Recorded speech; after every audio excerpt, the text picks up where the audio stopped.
Failure may be inevitable, but there are scientific values behind it. We've got to learn how to fail faster so we can learn smarter. Join me and let's uncover the hack behind failures.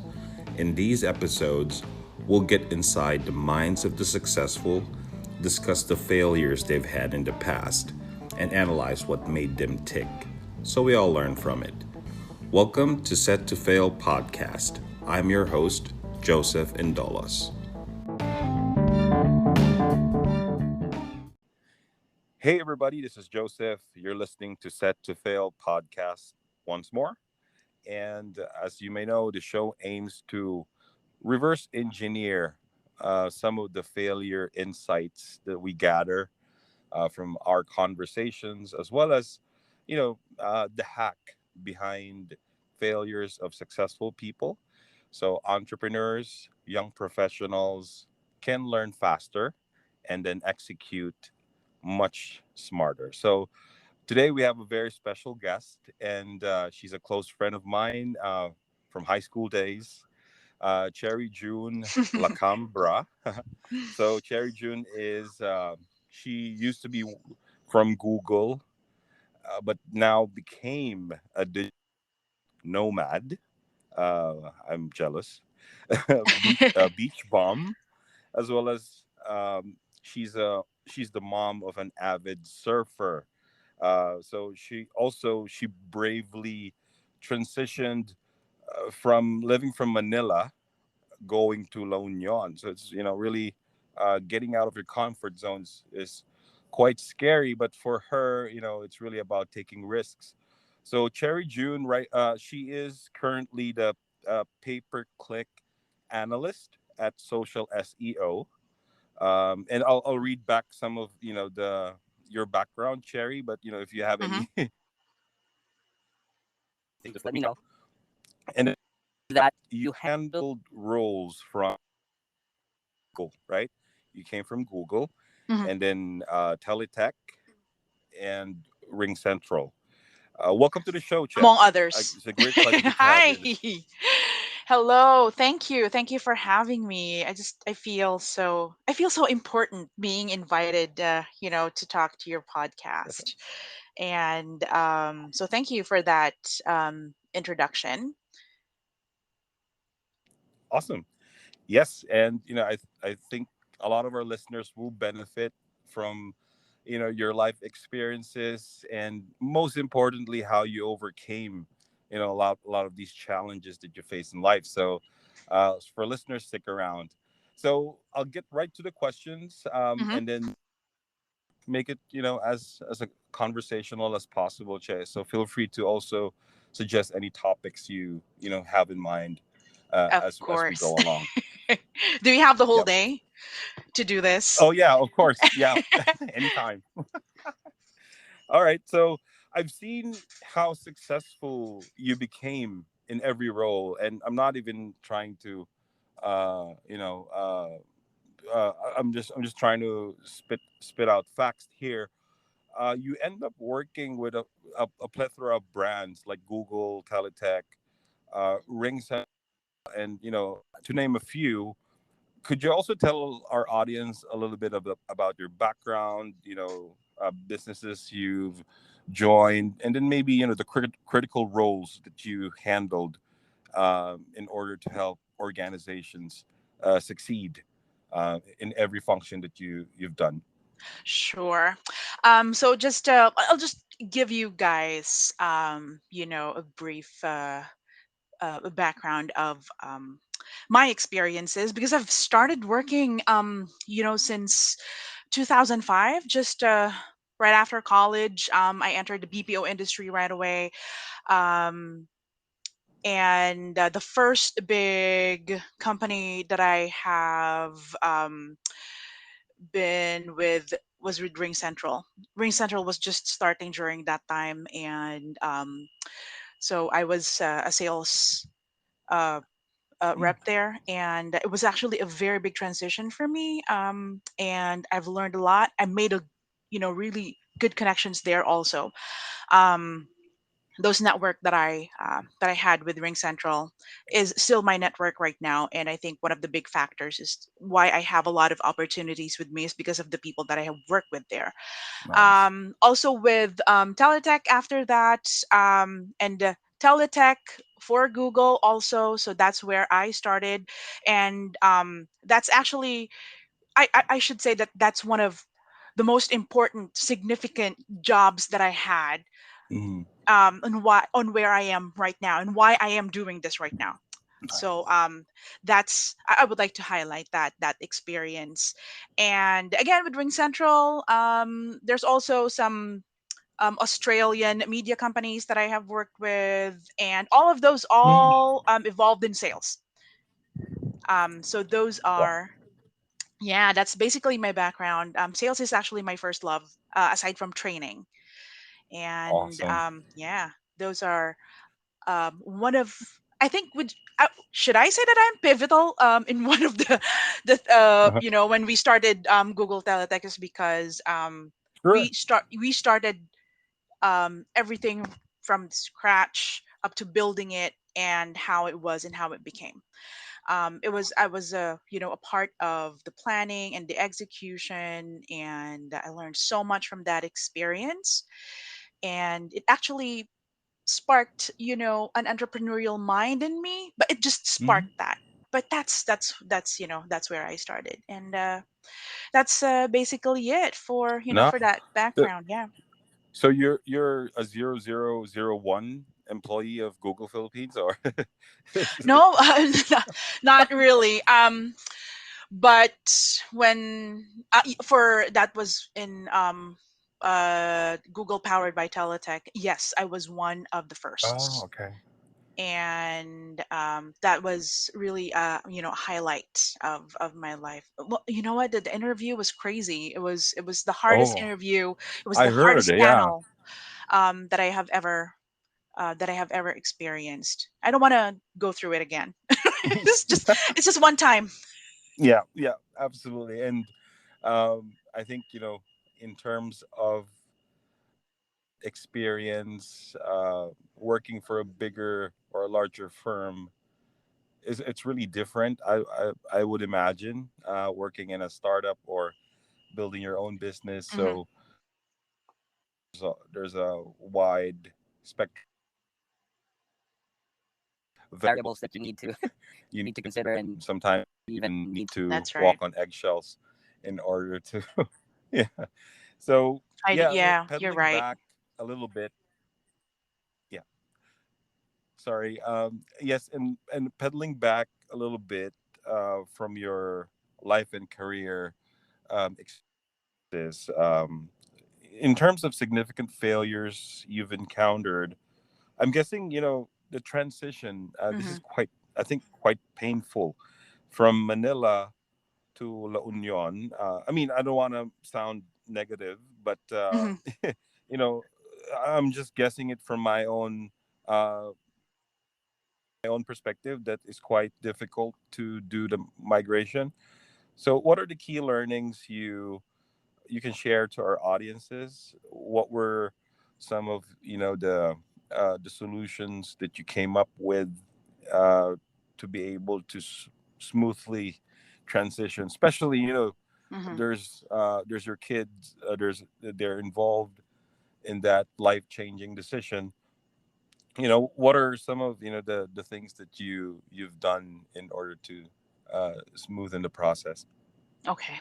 You know what? Thanks for for asking that, because we moved from Manila to La Union almost 5 years ago. So the digital nomad, remote work is not something that's still big. Um, so why did we decide to leave Manila? So I'll just this is just very quick. So we were looking and shopping around for condos around Quezon City, and then we we were trying to decide if we should get one, like our forever home. And then as we talk, we said like, is this really something that we would like to do? We would like to get a condo in Quezon City, and then these are the budget, and so we were talking about money. So we went home. I turned on Netflix, and then I saw a show called How to Live Mortgage Free Mm. or something like that. And then I watched it, and I said, "Huh, this is interesting. If there are ways that I could live mortgage free, I would do that." And as I watched that, so I finished the entire season in one sitting. I was with then with my ex partner, and we were watching that. And I said, "Hey, you know what? We have a house in La Union, and only my grandma is the one who lives there. So, how can we do this? Well, what are the things that we could consider?" So that's the time when I said, "Okay, you know what? I'm going to seriously look for a job that I can do at home, that I Hmm. can bring to La Union." So that's the first step. Yeah. That's the first step. And then I said, because I don't want to pay mortgage for 30 years. That's basically how it happened. But oh my god, it was not easy Yeah. because you had to look for schools. I have certain standards in terms of schools for my daughter, so I had to look for schools. What else? uh what other things? I have a life, and I'm gonna leave it in Manila and then just go to the province. Right. So but we still did it. Okay, and then we did it. And then when we went here, at first it was, wow, we're near the beach, just a few minutes away. We're at the beach, we're at San Juan. We could we could surf and do this and that. So I Wow. started working from home. And then boom, a lot of blackouts. It's Oh, something okay. that is always part of our life here. I see. And is it a significant failure? It's not. It is a challenge. It is Yeah. overwhelming because when you're working and when you're relying on electricity, it's Exactly. not something that you don't want to happen to you in the middle of the night. But it did happen. But there are solutions. What are those? Just buy a generator, Yeah. buy a backup battery, all those things. So currently, um are you off grid, or I mean, you guys still are you plugged into Meralco, or are you doing solar, or what are Yes, the we things? are plugged in to a, what do you call it? Here in the province they call it I forgot the term, but it's not as big as Meralco. Oh, okay. So it's like Yeah, so it's local. not it's not as big as Meralco. It's a local electric company, like I forgot the term, but you guys know it. Yeah. A cooperative, sorry, so a cooperative, an Co-op. Yeah. electric cooperative. So that's where but it's all right now. I mean, they're trying their best to make sure that uh it's it doesn't happen anymore, but Yeah. it's still there. It's part of our lives. How do you work your life around it? um that's just it should be how it should be. So Yeah. there. And oh, sorry to interrupt you. It's okay. It's just interesting because I've seen one like a solution, like a technology where they use hydrogen power. I forgot the country. I think it's Denmark or wherever. I think Lonion is like they have massive waves. Hmm. Hopefully, the local government hearing this podcast, guys might be interested in exploring, Yeah, more hydropower. sustainable, renewable energy that is actually Exactly. possible to be done here. Yes, solar. We're in the middle of the equator, if you will. So Yeah. everything is like, I think it's on our favor. It's just that we need to do things differently, think differently, and then eventually, most importantly, execute. Yeah. Because a lot of people can conceptualize, a lot of people are theorists, but lesser people are practitioners. So I think that's one key takeaway, and thank you for bringing that up, because that's really the purpose of this podcast, is to try to enlighten, not just individuals but also communities, Hmm. give some ideas, spark some innovation that could happen for the entire archipelago. So That's right. yeah, and as a second question, like, what are the striking similarities? That's number one, and then number two is the differences that you immediately recognized. So, I saw that you talked about healthcare back then, where Hmm. I think Alab was confined, and you missed the you missed the the healthcare here in Manila. So how difficult was it? And in terms of limited resources, I'm assuming, how do you stay motivated in the process? Yeah. Okay. So the differences. Well, let's go with similarities first. Okay. So when you say La Union right now, it's not as remote and it's not as barrio like as it was, has how it was 10, 15 years ago. Hmm. Everything you need is actually here. There are malls, really good restaurants, good school. What else? Uh, everything, all the basics that you need is Hmm. actually here.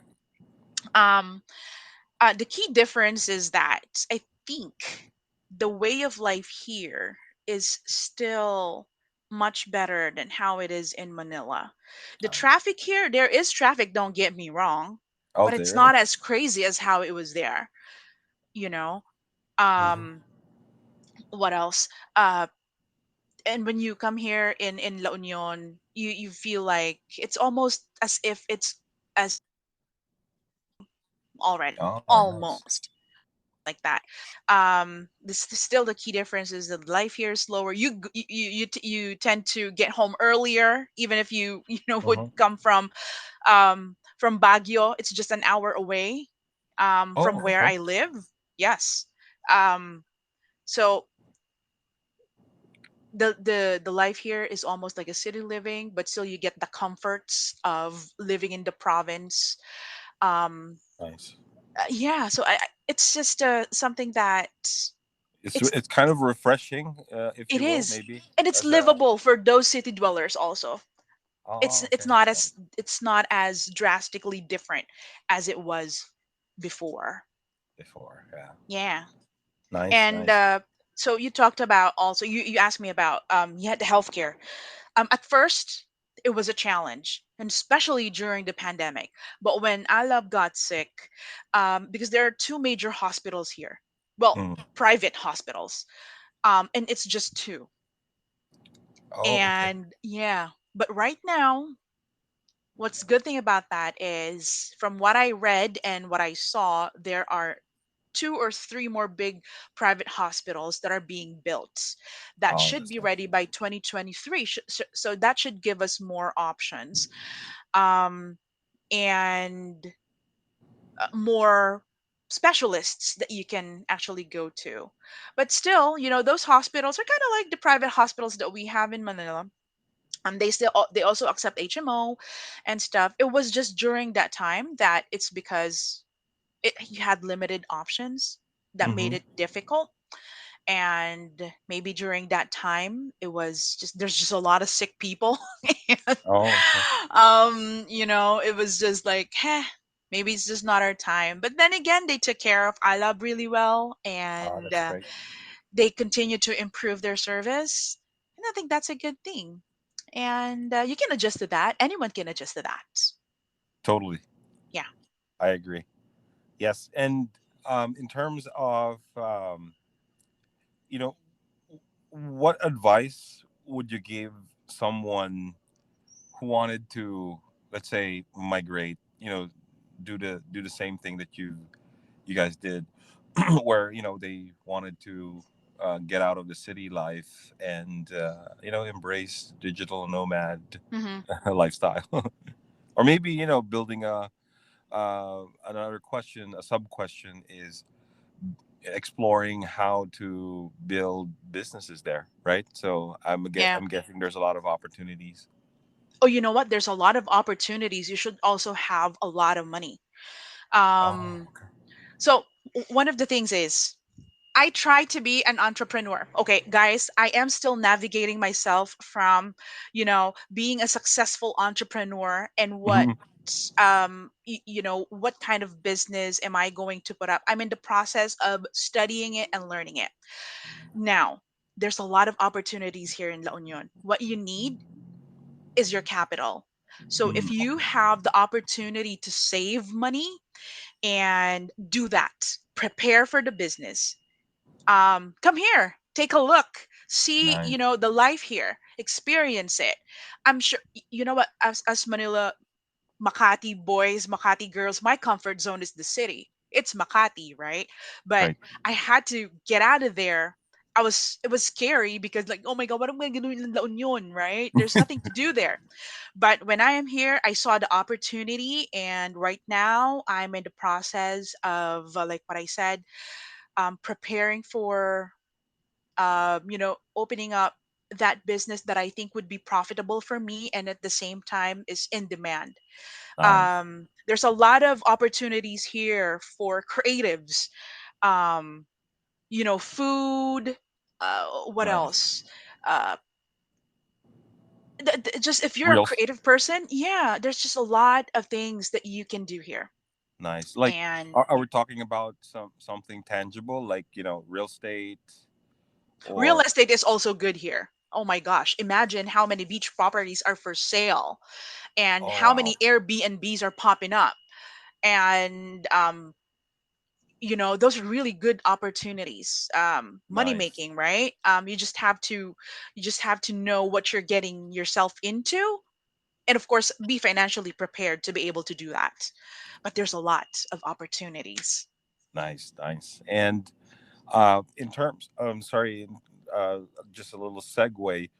So, Hmm. in terms of like um, technology infrastructure, let's say internet connectivity, mobile data.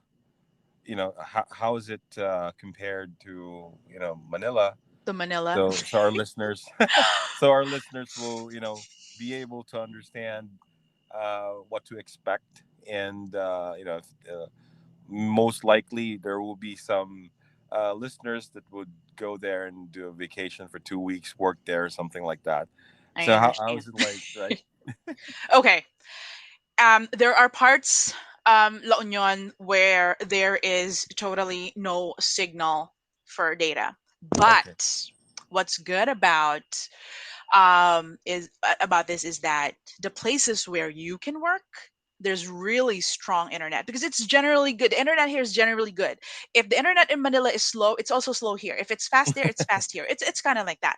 But Yeah. um, the places where you can work and the places that gives opportunity for you to just be a digital nomad would give you really good connectivity, both both for their internet service or for your mobile data service. But there are some parts here that there's just nothing. Like where I live, I don't have any cell phone signal here, cell phone data. I only rely on Wi-Fi.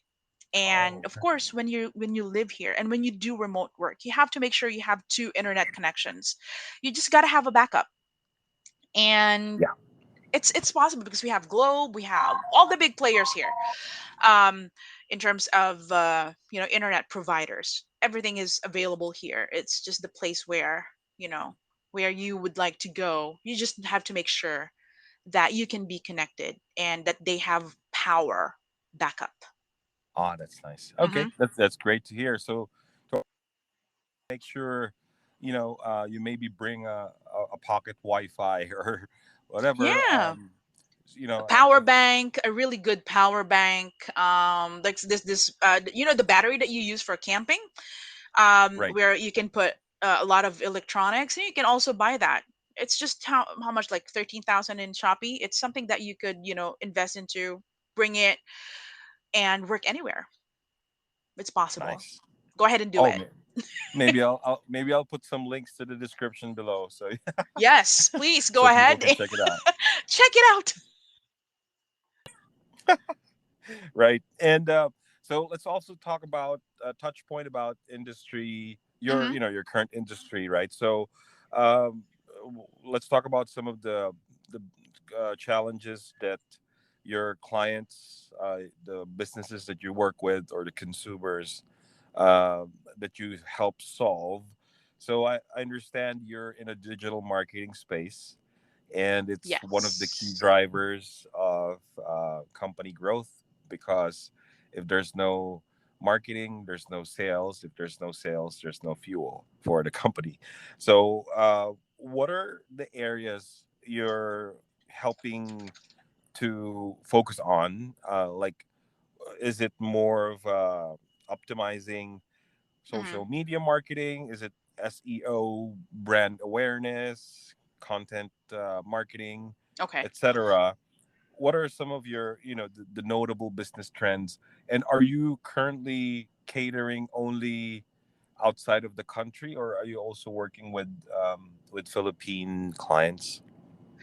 Currently, I am working with friends who are struggling with their social media presence and how to do proper advertising in social media. But work wise, I focus on Google Ads. Oh, okay. But that's what I do. But Google Ads can be a little bit complicated for those who have not had proper training. Okay, there's just a lot of analysis, a lot of data and stuff and math that you don't want to. I'm not even sure why I understand what's happening there, but because math is not my strength. But you asked me a while ago. You said about consumer challenges that the organization is solving today. It's Mhm. actually not really challenges, but what I love about social media marketing is also outside work. That's what I love to do. Social media advertising, Instagram, IG ads like that, FB ads. Um, what is that for? What I love about it is that it levels small businesses. It gives Right. them the opportunity to be seen, to be known, right? To showcase what Mhm. they have. Mom and pop, brick and mortar, e-commerce, all of those have the opportunity to be seen in social media. You just have to know how to do it. Right. And so that's what I love. That's what I love doing, and that's also part of my small business that I do on the side. Is that I help Oh, nice. yeah, businesses in terms of their social media ads. And right now I do have um, a small chunk of clients that I help, because I'm also building my portfolio. So Awesome. I'm helping them. And don't we just love that, making, leveraging small businesses and making them as if they're as big as those fortune companies that have a Yes. ton of money to advertise. So there's a science behind doing ads like this, but it's something that I can offer. Oh, nice. That's um, great. yeah, that I can offer to anyone with a very minimal fee, because social media ads is something, it's very affordable. Yes. There's You can do a lot with it already, and that's what I do. I optimize and I help. Oh, that's great. And yeah. Maybe we can talk offline. As a matter of fact, I'm setting up the website Mm-hmm. for one of the um, portfolios that I've invested for, and we just applied in Google AdSense. Hopefully, we Mm-hmm. get accepted. But we can You talk. will. Yeah, we can talk offline, and then maybe you can give us a helping hand from your Of s- course. subject matter expert hat, and then Yes. we can take a stab on it, right? So Yes. Let's do that. Let's do partnership, networking, right? It's so nice to network with really good people that could help you with things like this. So it's one of my favorite things to do yes, also. and I always say to recently to the folks that I talk to, I should have done this many years ago. This podcasting and networking, because it's really it creates a community of shared shared wins, if you will, right? So That's because right. everyone will get the benefit of being exposed, but at the same time, you know, get the benefit of networking and also opening up opportunities and maybe net new clients, right? So, That's right. uh, for our listeners, where can they find you? Like I'm talking about your side hustle, the Hmm. business.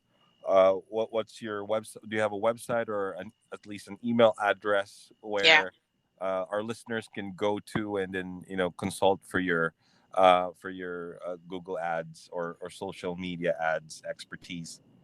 Thank you. I don't have a website yet, because I'm still building my portfolio. So I want to make sure that it's something that it's really, my resume. So that particular website. But you guys can email me at cherry.lacambra@gmail.com.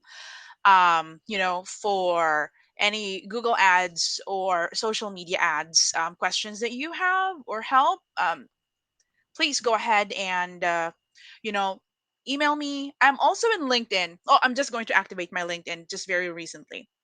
I was in hiatus, but I am not now. I am back and running. So I'll be Okay. available in LinkedIn. My name, Oh, Cherry June Lacambra. So just look for me there, add me as a connection, and that's basically it. For me, that's where you can really contact me in terms of business. And wow, it's okay. thank you for yeah, for that opportunity to plug Great. myself. Of of course, and this is really the purpose of it is to help empower uh, you know other entrepreneurs, aspiring business leaders, right? So, and to our listeners, we'll also include the links to the description. So I'll get that from Cherry, as well as the her email address, so you can easily check out and inquire to her directly. So and that's it for now, Cherry June. It's really a great pleasure having this brainstorm session Oh with my you. gosh, and for me too. Hopefully we can do a second episode and then maybe drill down to something more specific, or like something more I'd say technical, like maybe Google ads or social Yeah. media. So we'll schedule that when your time permits. Yes. Oh my gosh. Joseph, thank you so much. This has been been great opportunity for me, and to be able to talk to you and have this conversation and share it with everyone. Thank you. I thoroughly enjoyed it. Awesome. Likewise. Again, to everyone, thank you so much for your time. You're listening to Set to Fail podcast. This is Joseph, and next episode. Have a great day.